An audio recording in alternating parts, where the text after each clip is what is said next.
स्वागत आहे मित्रांनो पुन्हा एका नवीन मिनी ब्लॉग मध्ये। काल आपण गावाकडे आलो होतो। गावाकडे आले म्हणलं काय शांत बसतो होय। रेशन दुकान मध्ये आपलं एक काम होतं, तेवढं काम करून घरी आलो। घरी येऊन नाश्ता वगैरे केलं, चला म्हणलं थोडं गावात फिरून येऊ। मग आपण आपल्या सोबत आपल्या अमोल भाऊला घेतलो आणि गावात निघालो। गावातून आपल्या वरती शाळेकडे निघालो होतो, पण आमचं गावचा रस्ता बघा मित्रांनो, रस्त्यावर खड्डेत का खड्डेत रस्ता आहे ते समजेना। आणि आपला अमोल भाऊ म्हणाला डबऱ्यात मी लुळतोय ना तर तो तर लुळतोय। मग आपण आपली गाडी चौकस काढली। मग आम्ही प्राथमिक शाळेच्या दिशेने निघालो। मग आम्ही शाळेच्या कॉर्नरला पोहोचलो। इथून डाव्या बाजूला आपली शाळा होती। तोपर्यंत आपला अमोल भाऊ म्हणाला योगेश भाई दिसला बघा।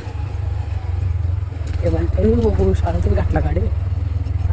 तर मित्रांनो आपली ही शाळा होती। आपल्याला माहित नव्हतं मित्रांनो की शाळा चालू आहे का बंद आहे म्हणून, त्यामुळे गाडी डायरेक्ट गेटच्या आत घातली होती। शाळेची पोरं जेवत बसलेले होते। आपण आपली गाडी शाळेवरती घेऊन आलो होतो, त्यामुळे हे पोरं बघायला आले होते। आले ती म्हणल्यावरती यांच्याकडून आपल्या चॅनलचं प्रमोशन करून घेतलं।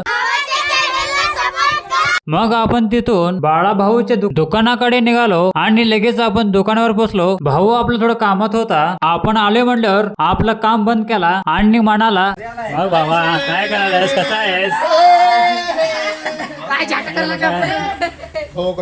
आपल्या पोरांची मस्ती कशी आहे?